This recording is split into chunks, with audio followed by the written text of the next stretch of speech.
युद्ध में एक पुरानी कहावत है, अपने दुश्मन को जानो समझो कि वे कैसे सोचते हैं, कैसे लड़ते हैं और वे इसके लिए क्या इस्तेमाल करते हैं। और यूक्रेन ने इस सलाह को दिल से लगा लिया। उसने रूस के एक हथियार को लिया, उसे शुरू से फिर से बनाया, उसे और बेहतर बनाया और रूसी सैनिकों को उड़ाने के लिए उसका इस्तेमाल करना शुरू कर दिया। ये मोल्न्या और उसके यूक्रेनी जुड़वा ब्लिस्कावका की कहानी है। मोल्न्या, जिसका मतलब रूसी में थंडरबोल्ट होता है, एक फिक्स्ड विंग कामिकाजे ड्रोन है जिसे रूस ने पहली बार वसंत 2024 में बड़ी संख्या में तैनात करना शुरू किया था। यह न तो प्रभावशाली मशीन थी, न ही अत्याधुनिक सैन्य इंजीनियरिंग का नमूना। ये कबाड़ से बनी थी और छोटे कारखानों में असेंबल हुई थी, जो रक्षा फैक्ट्रियों से ज्यादा फर्नीचर दुकानों जैसी थी।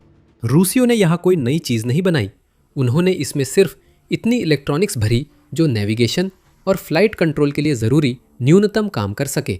ये विस्फोटकों को हवा में उठाकर यूक्रेनियों की ओर उड़ाने का सबसे सस्ता तरीका था और ये ड्रोन काम कर गया, शायद जरूरत से भी ज्यादा अच्छा। मोल्न्या से पहले यूक्रेन में ड्रोन युद्ध का सामान्य ढांचा काफी हद तक स्पष्ट था। आपके पास छोटे एफपीवी क्वाडकॉप्टर थे जो रेसिंग ड्रोन फ्रेम में विस्फोटक लगाकर बनाए जाते थे। इनकी कीमत $475-600 थी और ये कम दूरी पर बहुत घातक थे।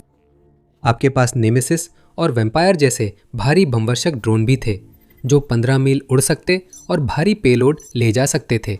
ये खास क्वाडकॉप्टर इतने महंगे थे कि सिर्फ उच्च महत्व वाले लक्ष्यों के लिए ही इस्तेमाल होते थे। कम महत्वपूर्ण लक्ष्यों के लिए उन्होंने दुश्मन के इलाके में 100 मील से भी भीतर तक रणनीतिक हमलों के लिए लंबी दूरी के स्ट्राइक ड्रोन बनाए। हर श्रेणी का अपना उद्देश्य, अपनी रेंज और अपनी लागत सीमा थी, लेकिन किसी भी पक्ष ने बड़े पैमाने पर मध्यम दूरी के लिए सस्ता फिक्स्ड विंग कामिकाजे ड्रोन तैनात नहीं किया था। ऐसी वस्तु जो मोर्चे के पीछे 32 से 48 किलोमीटर तक भरोसे से पहुंच सके और उसमें इतना विस्फोट हो कि वाहन, इमारत या लॉजिस्टिक्स काफिला नष्ट कर सके। मोल्न्या के आने से मध्यम दूरी के अभियानों में जो खालीपन था वह भर गया, जो पहले सस्ते ड्रोन और अन्य हमलों के लिए डेड जोन था। तोपखाना हमेशा वहां तक सटीकता से नहीं पहुंच सकता था, खासकर अगर वह अपनी सबसे बेहतरीन तकनीक का इस्तेमाल नहीं करना चाहता था, क्योंकि इससे वह दुश्मन की तोपखाने की जवाबी कार्रवाई के लिए खुला रह जाता। लेकिन एफपीवी इतनी दूर नहीं उड़ सकते थे। उस खाली जगह को भरने के लिए यूक्रेन के पास केवल कम दूरी की सामरिक बैलिस्टिक मिसाइलें थीं, जैसे अटाकम्स या घरेलू FP2 अटैक ड्रोन, और दोनों को रूस के हमलों की बराबरी करने के लिए जितनी संख्या चाहिए थी उतनी तादाद में चलाना काफी महंगा था। मोल्न्या ने वह कमी $300 से $800 प्रति यूनिट लागत में पूरी कर दी। मोल्न्या 2 की कॉम कॉन्फ़िगरेशन में ये 712 पाउंड पेलोड ले जाता है, 60 मील प्रति घंटे की रफ्तार से उड़ता है और लॉन्च पॉइंट से 30 मील दूर तक लक्ष्यों को भेज सकता है। एयरफ्रेम प्लाईवुड, प्लास्टिक और एल्यूमिनियम ट्यूब से बना है।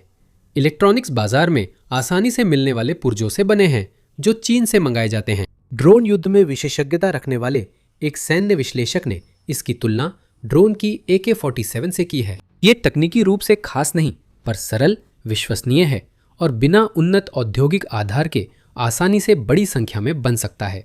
मोल्न्या 2 ने इस श्रेणी के हथियारों में नया किया। नाक पर लगे एक प्रोपेलर की बजाय पंखों पर लगे 2 प्रोपेलर। पेलोड ले जाते समय यह अधिक स्थिर रहता था, हवा में इसकी हैंडलिंग बेहतर होती थी और उड़ान में विफलता का खतरा कम होता था। इससे यह भी हुआ कि यह जो भी सामान ले जा सकता था उसमें ज़्यादा विविधता आ गई। पुष्टि किए गए मोल्न्या पेलोड्स में स्टैंडर्ड विखंडन warheads, RPOA Shmel infantry rocket system के थर्मोबेरिक वारहेड्स और TM-62 एंटी टैंक माइन शामिल है। आखिरी में करीब 15 पाउंड TNT जितना विस्फोटक होता है, जो इमारत गिराने को काफ़ी है। मोल्न्या इनमें से किसी को फ्रंट से 25 मील दूर लॉजिस्टिक्स हब तक पहुंचा सकता है, बिना किसी रूसी सैनिक को वहां तक भेजे। मध्यम दूरी, प्रभावशाली पेलोड और $1000 से कम लागत के कारण यह संयोजन करीब 1 महीने तक ड्रोन युद्ध की सबसे वांछित क्षमता माना गया। इसी वजह से यूक्रेनी विश्लेषक स्थिति पर नियंत्रण की घोषणा में सतर्क रहे। जैसा कि हमने पहले बताया था, जो दूरी पहले फ्रंट लाइन से सुरक्षित मानी जाती थी वो अब सुरक्षित रहना बंद हो गई। और यही सब कुछ नहीं था। चूंकि ड्रोन का डिजाइन इसे जितना संभव हो सस्ता या कुशल बनाने के लिए किया गया था, इसलिए इसे खास उपयोग के मामलों के अनुसार संशोधित करने के लिए आपके पास काफी ज्यादा छूट थी। इसका मतलब था कि रूस सिर्फ एक ही मॉडल का मौल्य मैदान में नहीं उतार रहा था, बल्कि कई अलग अलग मॉडल्स का इस्तेमाल कर रहा था, जो बेसिक बिल्ड से शुरू होकर वहां से अलग अलग रूपों में विकसित हुए थे। कुछ मॉडलों में फाइबर ऑप्टिक कंट्रोलर लगे थे, जिससे उनकी रेंज कम थी, पर वे पारंपरिक इलेक्ट्रॉनिक जैमिंग से प्रभावित नहीं होते थे। अन्य मॉडलों में थर्मल कैमरे लगे थे, जो नाइट विजन जैसे काम करते थे और टारगेट पहचानने में मदद करते थे, लेकिन इससे इलेक्ट्रॉनिक्स की लागत बढ़ जाती थी। फिर भी कुछ अन्य मॉडलों में कामिकाजी ड्रोन की अवधारणा को पूरी तरह से हटा दिया गया था।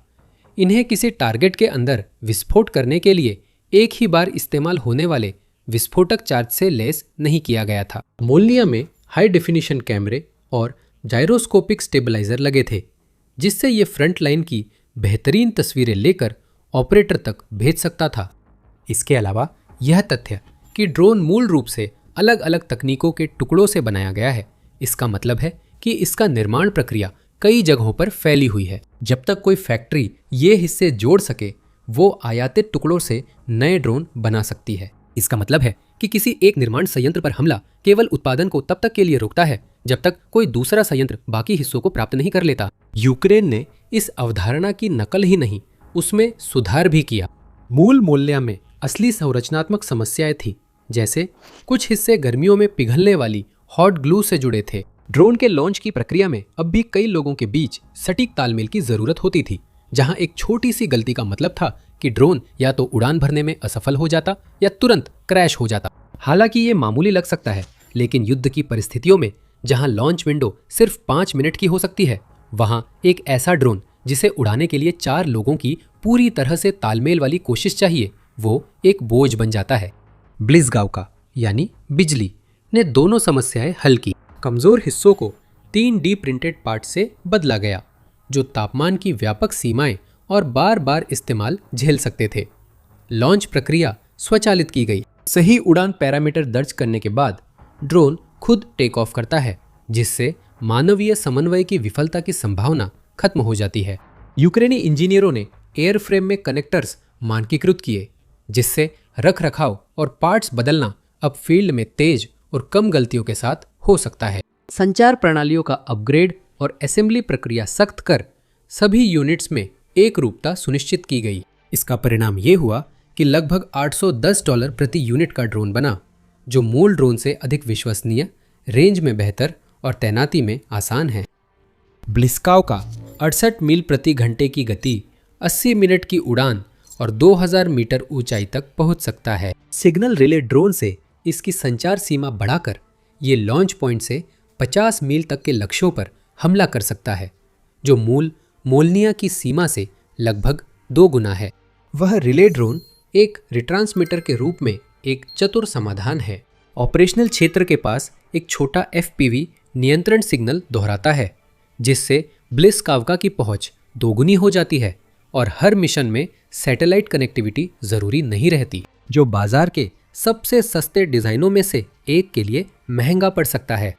ब्लिज़काउका एक तरफा हमले के लिए बना प्लेटफॉर्म है, जो 89 किलोग्राम की आंतरिक वारहेड के साथ लक्ष्य पर सीधा हमला करता है। मॉड्यूलरिटी और पेलोड कॉन्फ़िगरेशन जेटमैक्स जैसे सिस्टम में मिलती है, जो 2 भारी या 8 छोटे गोला बारूद ले सकता है, जिनका उपयोग पैदल सेना, हल्के वाहनों और असुरक्षित बुनियादी ढांचे पर हमलों में होता है।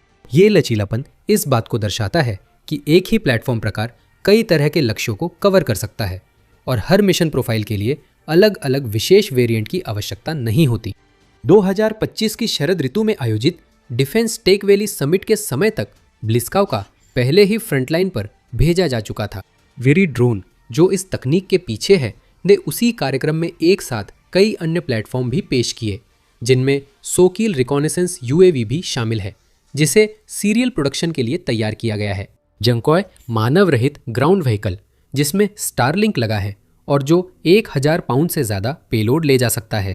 इसका मतलब है कि यूक्रेन ब्लिज़काउका को अकेले विकसित नहीं कर रहा है, ये उसी सोच के इर्द गिर्द बनाए गए सिस्टम्स के बढ़ते पोर्टफोलियो का हिस्सा है। जरूरत को पहचानो, सस्ते में पूरा करो और जल्दी तैनात करो।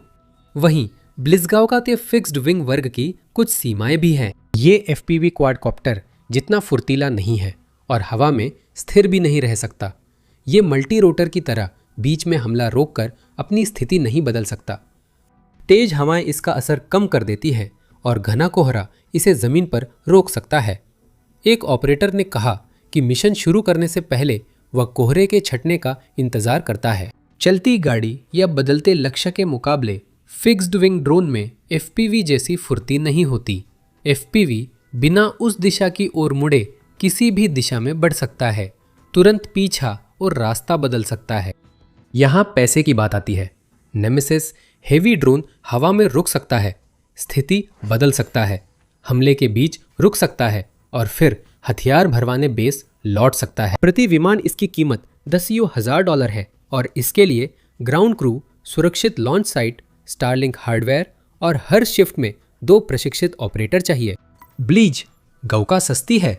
4 लोगों की टीम इसे 10 मिनट में तैयार करके खेत से न्यूमेटिक कैटापल्ट से लॉन्च कर सकती है। ब्लिज़गाओ वही करने की कोशिश नहीं कर रहा है जो नेमेसिस करता है।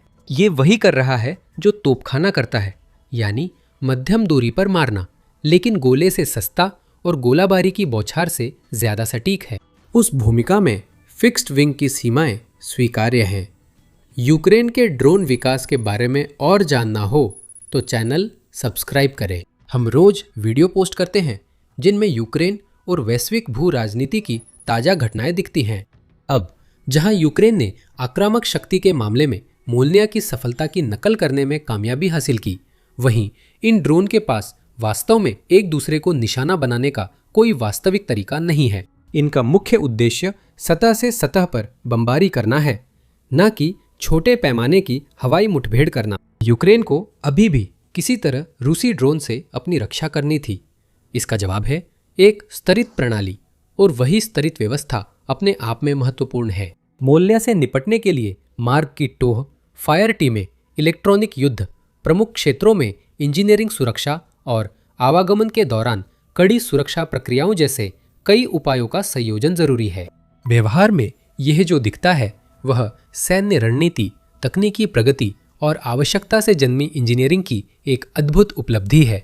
इलेक्ट्रॉनिक युद्ध के जेमिंग सिस्टम पहली रक्षा पंक्ति है और उनका लक्ष्य है रेडियो कंट्रोल मोल्निया को लक्ष्य तक पहुंचने से पहले ही रोकना। दूसरी गतिज परत छोटी एंटी ड्रोन फायर टीम्स की है जो बंदूकों और संशोधित वायु रक्षा उपकरणों से लैस है। तीसरी परत भौतिक अवरोध है।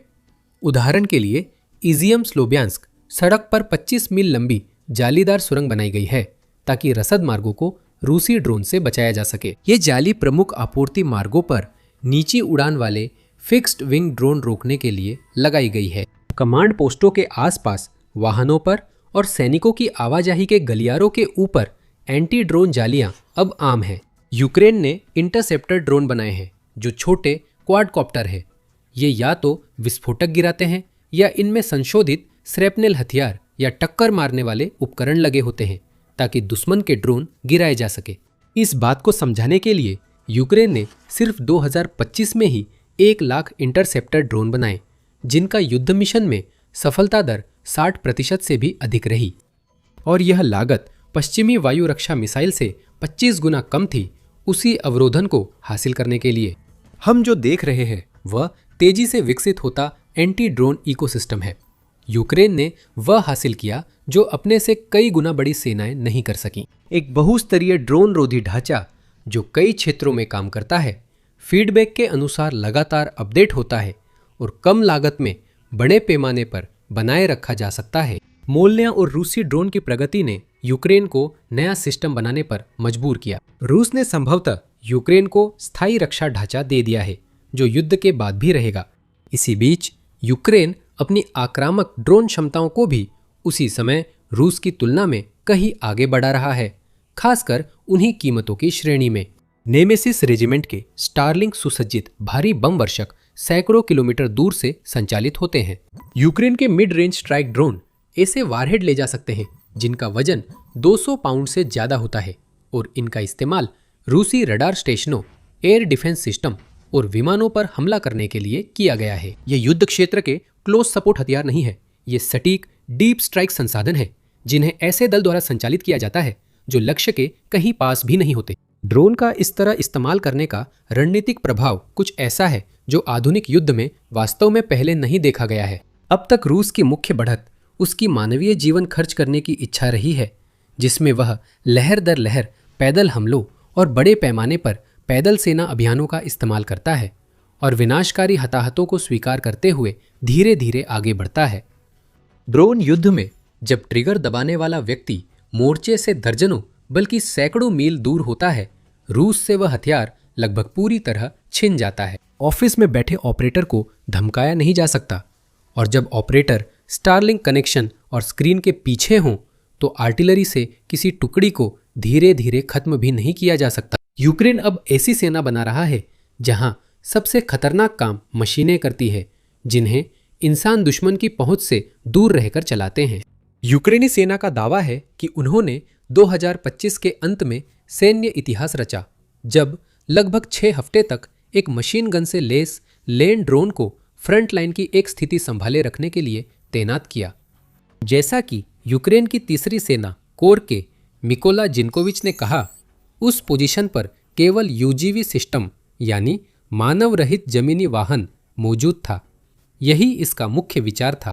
फिर उन्होंने इस रणनीति को 4 शब्दों में कहा, रोबोट्स का खून नहीं बहता। तो यूक्रेन यहां तक कैसे पहुंचा?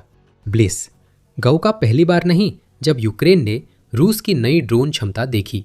उसका अध्ययन और रिवर्स इंजीनियरिंग कर कुछ ही महीनों में यूक्रेनी संस्करण तैनात कर दिया। ऐसा ही फाइबर ऑप्टिक FPV ड्रोन के साथ हुआ, जिन्हें रूस ने 2024 के वसंत में पहली बार तैनात किया। 7 मार्च 2024 को यूक्रेनी मीडिया ने पकड़े गए रूसी फाइबर ऑप्टिक FPV की तस्वीरें साझा की, जो रेडियो सिग्नल की जगह पतली फाइबर ऑप्टिक केबल इस्तेमाल करता है और इलेक्ट्रॉनिक जैमिंग से पूरी तरह अप्रभावित रहता है। 18 मार्च तक यूक्रेनी ड्रोन विकास समूह ड्रोनारिया ने अपना फाइबर ऑप्टिक ड्रोन प्रोटोटाइप दिखाया था। शत्रु के उपकरण पकड़ने से यूक्रेनी प्रोटोटाइप तैयार करने में सिर्फ 11 दिन लगे। पूरे पैमाने पर युद्ध के इस बिल्ली और चूहे जैसे तकनीकी खेल में अक्सर यूक्रेन को ही अक्सर बेहतर नव उन्मेषक माना गया है, जहां अधिक प्रेरित इंजीनियर और स्वयं सेवकों को अधिक लचीले माहौल में काम करने की अनुमति मिलती है। अक्सर अगर कोई नया यूक्रेनी उत्पाद या समाधान युद्ध में सफल होता है, जैसे शुरुआती दौर में FPV ड्रोन, तो रूस उसे कॉपी कर उत्पादन या खरीद बढ़ा देता है। फाइबर ऑप्टिक्स में रूस आगे था, लेकिन यूक्रेन ने 2 हफ्ते में प्रोटोटाइप और कुछ महीनों में परिचालन संस्करण तैनात कर दिए। 2024 के अंत तक जब चीनी फैक्ट्रियां उत्पादन बढ़ा रही थी, जो बड़े रूसी ऑर्डरों से प्रेरित था, फाइबर ऑप्टिक स्पूल की कीमतें बहुत तेजी से गिरी। 2023 में एक स्पूल की कीमत जहां $1,500 तक थी, वही 2025 तक 10 किलोमीटर के स्पूल की कीमत लगभग $500 रह गई और पूरी फाइबर ड्रोन की कीमत लगभग 1000 से $1,500 तक हो गई। रूस ने फाइबर ऑप्टिक्स सीधे खरीदे और यूक्रेन ने पश्चिमी देशों या चीन से आपूर्ति का फायदा उठाया, जिससे दोनों पक्षों को कम लागत का लाभ मिला। इससे अंततः रूस के फाइबर ऑप्टिक ड्रोन के प्रभावी उपयोग में योगदान मिला, जो अपने तार वाले कनेक्शन के कारण इलेक्ट्रॉनिक वॉरफेयर जैमिंग से अप्रभावित रहते हैं, जिससे वे लक्ष्यों पर भरोसेमंद तरीके से हमला कर सकते हैं और यूक्रेनी अभियानों में बाधा डाल सकते हैं। मोलनिया के साथ भी यही हुआ। रूस ने तैनात किया, यूक्रेन ने नमूने पकड़े, इंजीनियरों ने खोलकर कमियां पहचानी और बेहतर संस्करण बनाया। ब्लिज़गाव का अग्रिम मोर्चे पर सेवा में है और यह चक्र यूक्रेन के लिए एक खास संरचनात्मक कारण से लगातार काम करता रहता है। रूस का सैन्य विकास, यहाँ तक कि स्वयंसेवी और जमीनी नवाचार एक केंद्रीकृत कमांड ढांचे के तहत चलता है, जिसमें अनुमोदन, खरीद प्रक्रिया और संस्थागत स्वीकृति जरूरी है। यूक्रेन की प्रणाली विकेंद्रीकृत स्वयंसेवी इंजीनियरिंग नेटवर्क और केंद्रीकृत बुद्धिमान प्रणाली के संयोजन से चलती है, जो अग्रिम मोर्चे से जानकारी लेकर निर्माताओं व डिजाइनरों तक पहुंचाती है। उस स्तर पर यूक्रेन की सैन्य प्रणालियां प्रोटोटाइप से औपचारिक मानकीकरण और मोर्चे पर तैनाती तक कम समय में विकसित हो सकती हैं। यूक्रेनी मोर्चे के engineer dual fibre optic radio hybrid drone बनाते हैं, जिसकी लागत सामान्य मॉडल से थोड़ी अधिक होती है और वह खराबी की समस्या हल करता है, तो निर्माता तुरंत इस डिजाइन को औपचारिक रूप देकर परीक्षण बैच बना सकता है। फिर परीक्षण प्रणाली अग्रिम मोर्चे पर प्रोटोटाइप्स भेजती है और उनके प्रदर्शन के आधार पर आगे के विकास या बदलावों का निर्णय लेती है। विकास का यह तरीका पारंपरिक रूसी और यहाँ तक कि पश्चिमी खरीद और परीक्षण मानकों से कहीं आगे है, और इसका कारण यह है कि यूक्रेन के पास इंतजार करने का समय ही नहीं है। यूक्रेन के पास रूस की जनसंख्या नहीं है, उसके पास रूस जैसा औद्योगिक स्तर नहीं है, उसके पास रूस जैसी तोप के गोले बनाने की क्षमता या टैंकों का भंडार भी नहीं है। उसके पास ऐसी इंजीनियरिंग संस्कृति है जो युद्ध के मैदान की समस्याएं कुछ ही दिनों में, महीनों में नहीं सुलझा देती है। एक खरीद प्रणाली जो प्लाटून इंजीनियर के मैदानी बदलाव को कुछ हफ्तों में औपचारिक बना सके, और ड्रोन युद्ध के प्रति एक ऐसा दृष्टिकोण जो सैन्य इतिहास के सबसे गहन मानव रहित प्रणालियों वाले युद्ध के 4 वर्षों में निखारा गया है। सबसे महत्वपूर्ण बात यह है कि यूक्रेन अच्छी तरह जानता है कि उसके पास समय बहुत कम है। अगर रूस परमाणु बटन दबाने का फैसला करता है तो यूक्रेन के पास उसका कोई जवाब नहीं है। जब आपके पास आधा सैन्य बल हो तो ड्रोन फ्रंट लाइन पर भेजना भी सीमित ही मदद करता है। जब तक यूक्रेन का जवाबी विकास चक्र चलता है, वह रूसी ड्रोन नवाचार की बराबरी कर बढ़त भी बनाए रखता है, क्योंकि किसी साबित हो चुके डिजाइन में सुधार करना हमेशा नए सिरे से कुछ आविष्कार करने से तेज होता है। अब यूक्रेन इसमें माहिर है कि रूस जो छोड़ता है उसे उठाकर और ताकत से लौटा देता है। रूस ने सस्ता हथौड़ा बनाया, यूक्रेन ने उसे उठाया, तेज किया और पलटवार शुरू किया। अगर आप जानना चाहते हैं कि यूक्रेन ज्यादा विनाशकारी हथियारों से कैसे जवाब दे रहा है, तो ये वीडियो देखें। और वैश्विक भू राजनीति और युद्ध के नवीनतम घटनाक्रमों से अपडेट रहने के लिए सब्सक्राइब बटन और नोटिफिकेशन बेल जरूर दबाएं।